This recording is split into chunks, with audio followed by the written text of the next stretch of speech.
जय हिंद। नमस्कार दोस्तों, अगर आप आईटीबीपी कांस्टेबल किचन सर्विस के लिए अगर आपने फॉर्म को अप्लाई किया था, फिजिकल देने की सोच रहे हैं या फिर फिजिकल क्वालिफाई कर चुके हैं, तो वीडियो आप सबके लिए इंपॉर्टेंट रहने वाला है। क्योंकि आज के इस वीडियो में आपको मैं यह बताने वाला हूं कि आईटीबीपी कांस्टेबल किचन सर्विस की 819 वैकेंसी आई, लेकिन इस वैकेंसी को बढ़ाया जा सकता है आगे चलकर, और कितनी बढ़ के हो जाने वाली है ये भी जानकारी वीडियो मिलने वाला है। अगर आपने इसके लिए फॉर्म आवेदन किया है तो इसमें सबसे बड़ा जो माजरा फंस रहा है वो है एनएसक्यू लेवल 1 का सर्टिफिकेट फूड प्रोडक्शन या फिर किचन सर्विस का। अगर आपके पास 1 अक्टूबर के पहले का है तो वो मान तो हो ही जाएगा, उसमें कोई संदेह नहीं है। ठीक है, वो तो कंफर्म है आपका लगने वाला है। अब यहाँ पे जो डाउट बन रहा है बच्चों के अंदर वो यह है कि हमारा सर्टिफिकेट 1 अक्टूबर के बाद का है, मतलब जो फॉर्म ऑनलाइन आवेदन का जो लास्ट डेट था उसके बाद सर्टिफिकेट है, उससे पहले का मेरे पास नहीं है। तो क्या वो मान्य होगा भर्ती में या फिर नहीं होगा? तो जो बच्चे फिजिकल देकर आ रहे हैं उनसे भी मेरी बातें हुई हैं, उनका कहना क्या है, और काफी सारे आपको यूट्यूब पर वीडियो भी देखने को मिल जाएगा। जो बच्चे फिजिकल देकर आ रहे हैं वो भी यहाँ पे वीडियोस क्रिएट कर रहे हैं। तो इन सब चीज़ों को लेकर क्या माजरा है, क्या होने वाला आगे चलकर, हमको तो नहीं पता। लेकिन जो मैं आपको जानकारी देने वाला हूं, अगर ऐसा होता है तो इसमें किस बच्चों को फायदा होगा, किन बच्चों को यहाँ पे घाटा होने वाला है, सारी जानकारी आपको वीडियो में मिलेगा। ठीक है, इसी साथ यहाँ पे बहुत सारे बच्चे सोच रहे थे कि आईटीबीपी किचन सर्विस का यहाँ पे फिजिकल शुरू हो चुका है और लगभग अब हर सेंटर पर फिजिकल हो रहा है, और एक फिजिकल जो आप सभी का वो यहाँ पर 20 फरवरी 2025 तक चलने वाला है। उसके बाद फिजिकल आपका समाप्त हो जाएगा, सारे सेंटर पे फिजिकल बंद हो जाएगा और यहाँ पर सभी का फिजिकल हो जाएगा। एक डाटा निकल के सामने आ रहा था जिसमें बताया जा रहा था कि आपके जो आईटीबीपी किचन सर्विस के जो फॉर्म फिलअप हैं वो करीब यहाँ पे 36,000 समथिंग यहाँ पे फॉर्म फिलअप हुए हैं। लेकिन जो सेंटर से डाटा निकल के आ रहा है कि लगभग यहाँ पे कितने बच्चों का एडमिट कार्ड जारी किया गया है एक दिन में एक सेंटर पर। लेकिन दोस्तों आपको बता दें यहाँ पर कि काफ़ी सारे सेंटरों पर किचन सर्विस के फिजिकल हो रहे हैं, तो कुछ सेंटर ऐसे हैं जहाँ पर बताया जा रहा है कि 300 बच्चे बुलाए जा रहे हैं, मतलब 300 बच्चों का एडमिट कार्ड जो है जारी किया गया था एक सेंटर से, लेकिन पहुंच कितना रहे थे, ये बहुत बड़ा डाटा अपने आप में। और बच्चों के अंदर कमेंट भी रहता है कि आखिर पहुंच कितना रहे हैं। तो देखिए दोस्तों आपको बता दें यहाँ पे आईटीबीपी कांस्टेबल किचन सर्विस में यहाँ पर 300 बच्चे बुलाए गए, लेकिन पहुंचने की जो संख्या थी वो यहाँ पे 120, 130, 150 ऐसे अराउंड यहाँ पे इतने पहुंच रहे थे बच्चे। और इतने पहुंचने के बाद भी यहाँ पे 50-50 का बैच बना, तो हर बैच में यहाँ पे किसी बैच में 10 बच्चे, किसी बैच में 12 बच्चे, किसी बैच में 15 बच्चे, ऐसे ऐसे बच्चे यहाँ पे फिजिकल भी फेल हुए। कोई हाई जंप में, कोई लॉन्ग जंप में, कोई रनिंग में, कोई हाइट में, कोई चेस्ट में, टोटल ओवरऑल मिला के कम से कम 10 से 15 बच्चे जो है फिजिकल भी फेल हो रहे हैं। अब कहीं ना कहीं देखा जाए तो जो आंकड़ा है ये वैसे ही कम हो रहा है और फिजिकल में बच्चे फेल हो रहे हैं, तो इन सब को मिलाकर कुल यही देखा जा रहा है। और किसी की सेंटर पे क्या हो रहा है कि 1500 बच्चे बुलाए जा रहे हैं, 1500 बच्चों का एडमिट कार्ड जारी किया गया है, लेकिन पहुंच कितना रहे हैं? 700 बच्चे, 800 बच्चे ऐसे पहुंच रहे हैं, और 100-200 बच्चे यहाँ पे फिजिकल भी फेल हो जा रहे हैं। तो इन सब का आंकड़ा मिलाकर अगर देखा जाए तो 36,000 अगर फॉर्म भरा गया है तो 36 का आधा हो गया आप सभी का 18। 18,000 बच्चे मान लो पहुंच रहे हैं, तो 1000 बच्चे मान लो फिजिकल फेल हो गए, कितने बचे? 17,000। मतलब 17 से करीब 15 से लेकर 17,000 समथिंग यहाँ पे बच्चे जो होंगे वो एग्जाम में बैठने वाले होंगे। ये कोई ऑफिशियली आंकड़ा नहीं है, ये मैं अपने एक्सपीरियंस के तहत मैं आप सबसे शेयर कर रहा हूँ और आपको बातें बता रहा हूँ। ठीक है, तो इतने बच्चे होंगे, तो ऐसा तो है नहीं सारे बच्चे इनके पास एनएसक्यू सर्टिफिकेट होगा 1 अक्टूबर के बाद का, ऐसा तो है नहीं।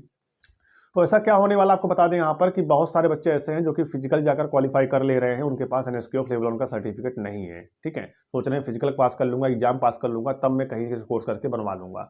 तो कहीं ना कहीं देखा जाए तो ये चीज़ें आप सबके लिए यहाँ पे हानिकारक साबित हो सकती हैं, क्योंकि ये कोई ऑफिशियल नहीं है। मैं अपने एक्सपीरियंस के तहत मैं आपको जानकारी दे रहा हूँ, अपना एक्सपीरियंस मैं आप सबसे शेयर कर रहा हूँ। ठीक है, ध्यान दीजिएगा आईटीबीपी किचन सर्विस में क्या होने वाला है। बहुत सारे बच्चों को कहना क्या है कि मैं सेंटर पे गया था, मैं बात किया, ठीक है, एम्प्लॉय से, मतलब जो भी आईटीबीपी के जवान थे उनसे बात किया कि एनएसक्यू का मैंने फॉर्म, मतलब कि किचन सर्विस का मैंने फॉर्म भरा था, तो एनएसक्यू लेवल 1 का जो सर्टिफिकेट है मेरे पास नहीं है, तो 1 अक्टूबर के बाद का है या फिर नहीं है, ऐसा केसेस है, तो मैं क्या करूं, मतलब मुझे सिलेक्शन दिया जाएगा फिर नहीं दिया जाएगा? तो देखो मैं आपको बता दूं यहाँ पर कि जो भी फिजिकल करवाने वाला जो भर्ती बोर्ड है जो इस सेंटर पे गया होगा, तो उनका काम सिर्फ फिजिकल करवाना है, ना कि डीवी का काम करवाना। ठीक है, तो डीवी के लिए यहाँ पे दूसरी टीम होगी आईटीबीपी की, तो इसलिए उनके द्वारा दी गई जानकारी सही है या गलत है, या उनको नॉलेज नहीं इसके बारे में, ये सब कह पाना बहुत मुश्किल है। लेकिन इतना कह सकते हैं कि आगे आने वाले समय में क्या होगा, कैसे होगा, ये तो आपको आगे आकर ही पता चलेगा। ठीक है, लेकिन उम्मीद ये लगाई जा रही है कि 1 अक्टूबर के बाद का जो सर्टिफिकेट है वो विभाग ना एक्सेप्ट करे, ऐसा उम्मीद लगाई जा रही है। और काफी सारे बच्चों द्वारा कहा जा रहा है कि एनएसक्यू लेवल 1 का जो फोटो कॉपी है वो फिजिकल में मांग रहे हैं। तो देखिए ऐसा मेरे पास अभी कोई फोन कॉल मैसेज तो नहीं आया, लेकिन अगर ऐसा हुआ होता तो मुझे नॉलेज जरूर मिलता, इसकी जानकारी मुझे जरूर मिलती। अगर एनएसक्यू लेवल का फोटो कॉपी मतलब मांग रहे होते फिजिकल में, या फिर आपसे कोई फॉर्म भरवा रहे होते, इसके बारे में जानकारी निकल के आती। बट मुझे ऐसा कोई जानकारी अभी तक नहीं मिला, तो सरासर ये जानकारी फेक है। ठीक है, तो आपका क्या हो रहा है कि फिजिकल में जो है डॉक्यूमेंट है उसमें NSQF लेवल 1 का जो सर्टिफिकेट है वो चेक नहीं किया जा रहा है। लेकिन इसका मतलब ये नहीं है कि 1 अक्टूबर के बाद का सर्टिफिकेट रहेगा तो आपको DP में पास कर देंगे।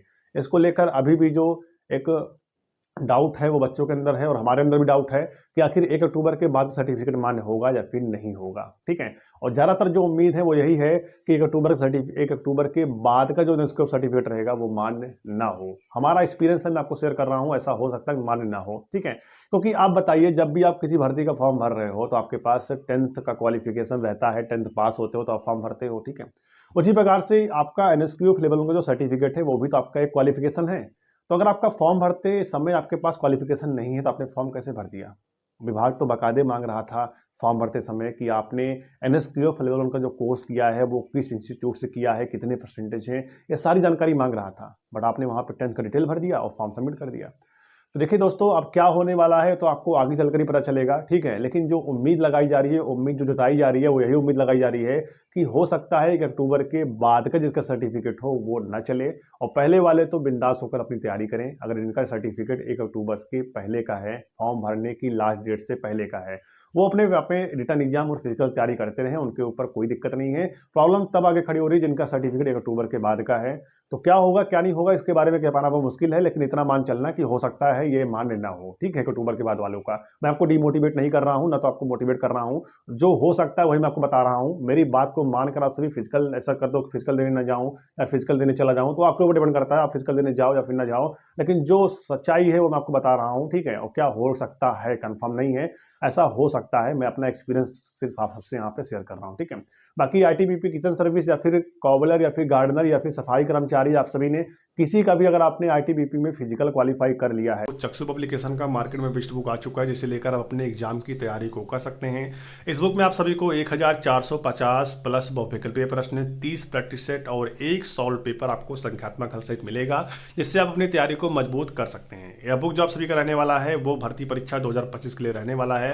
अगर आप ITBP किचन सर्विस, टेलर, माली, मोची, सफाई कर्मचारी, धोबी या फिर नाई, किसी भी ट्रेड का अगर आप फिजिकल क्वालिफाई किए हो तो आप इस बुक से तैयारी कर सकते हो। या बुक जो आप सभी का वो आप सभी का एग्जाम वाइज, चैप्टर वाइज और विद सोल्यूशन वाइज आपका ये बुक रहने वाला है, जिससे आप अपनी तैयारी मजबूत कर सकते हैं। तो इस बुक का जो लिंक है इस वीडियो के डिस्क्रिप्शन बॉक्स में दे दिया है, जाकर बुक परचेज कर सकते हैं और अपनी तैयारी को मजबूत कर सकते हैं। दोस्तों, ITBP कांस्टेबल ट्रेडमैन को लेकर जो बच्चे युवा परेशान हो रहे थे क्या होगा कैसे होगा, तो मैं आपको बता दूं। यहाँ पर देखिएगा, यहाँ पर जब आप ITBP कांस्टेबल किचन सर्विस का जब आप फॉर्म भर रहे थे तो उस वक्त आपको क्या दिया गया था। फॉर्म भरने के बाद जब आप सभी लास्ट सबमिट कर रहे थे फॉर्म को, तो उस वक्त देखिए ये यहाँ पे इंस्ट्रक्शन दिया गया था। इस इंस्ट्रक्शन में क्या लिखा गया इस पर आप एक बार गौर डालिएगा।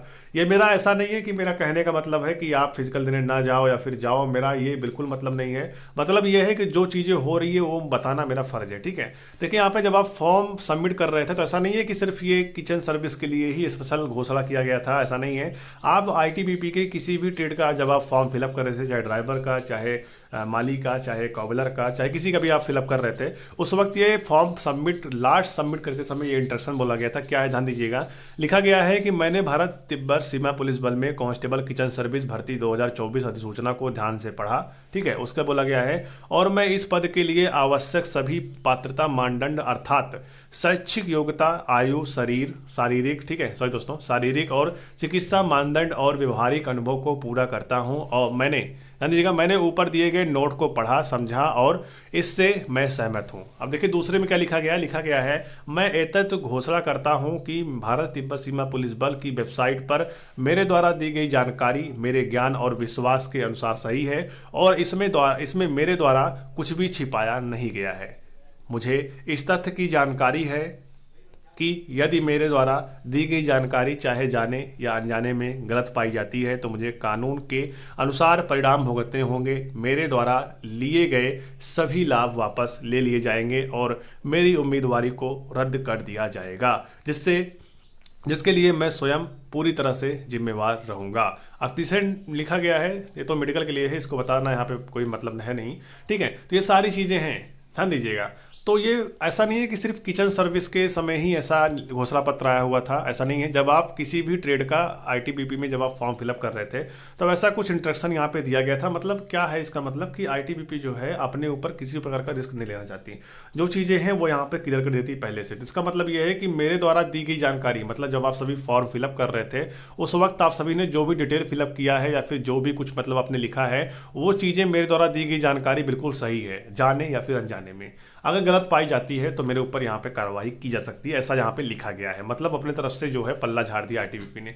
देखिए कुल मिला के मतलब ये है कि अगर आपके पास एनएसक्यूएफ लेवल 1 का फेक सर्टिफिकेट है, ध्यान दीजिएगा फेक सर्टिफिकेट है, तो आप फिजिकल में मत जाइएगा, ये मैं आपको बोल रहा हूँ, ठीक है। अगर आपके पास एनएसक्यूएफ लेवल 1 का फेक सर्टिफिकेट है तो आप फिजिकल देने बिल्कुल मत जाइएगा, क्योंकि आप आज नहीं कल नहीं परसों तो आप वैसे भी बाहर हो जाओगे, ठीक है। अब यहाँ पे बड़ा मुद्दा क्या होता है, 1 अक्टूबर के पहले का चलेगा या फिर बाद का चलेगा। देखिए 1 अक्टूबर के पहले का चलने का पूरा चांस है, इसमें कोई संदेह नहीं है, चलेगा, ठीक है। लेकिन 1 अक्टूबर के बाद का सर्टिफिकेट चलेगा या फिर नहीं चलेगा, इसके बारे में कह पाना बहुत मुश्किल है।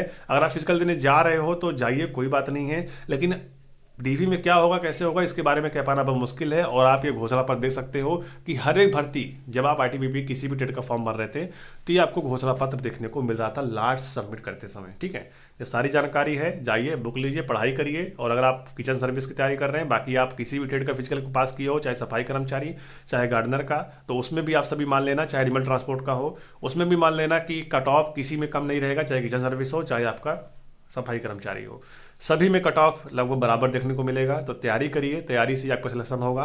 और किचन सर्विस की वैकेंसी भी बढ़ सकती है, 819 वैकेंसी जो बताई जा रही थी, ये वैकेंसी बढ़ के कम से कम यहाँ पे 1400 प्लस वैकेंसी आपकी हो सकती है। ऐसा कंफर्म नहीं है, हो सकता है, क्योंकि एक डाटा निकल के सामने आ रहा था जिसमें बताया जा रहा था कि 2800 प्लस वैकेंसी जो है वो यहाँ पे किचन सर्विस की आईटीबीपी में खाली है, और जो कि 2022 का डाटा था, ठीक है।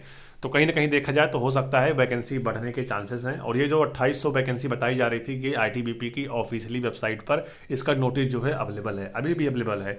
तो कहीं ना कहीं ये उम्मीद लगाई जा रही है कि 819 वैकेंसी से बढ़कर आपकी वैकेंसी जो है 1400 प्लस वैकेंसी हो जाए। अब कैसे क्या होगा तो आपको आगे आने वाले समय में पता चलेगा। और ये भी हो सकता है कि आपकी आईटीबीपी किचन सर्विस की एक नई भर्ती लाइन में लगी हो, ऐसा भी हो सकता है। और वो वैकेंसी कम से कम 1200 प्लस वैकेंसी आपको देखने को मिल सकती है। और ये वैकेंसी जैसे ये 819 वैकेंसी फाइनल होती है उसके जस्ट बाद ये वैकेंसी आ सकती है। और करीब 2025 के लास्ट तक आप सभी को आईटीबीपी किचन सर्विस की एक नई भर्ती देखने को मिल सकता है। चलिए फिर आज की वीडियो हमारी यहीं तक रही। पसंद आई हो तो वीडियो को लाइक करिएगा, चैनल सब्सक्राइब करिएगा। मिलते हैं नेक्स्ट वीडियो में। जय हिंद।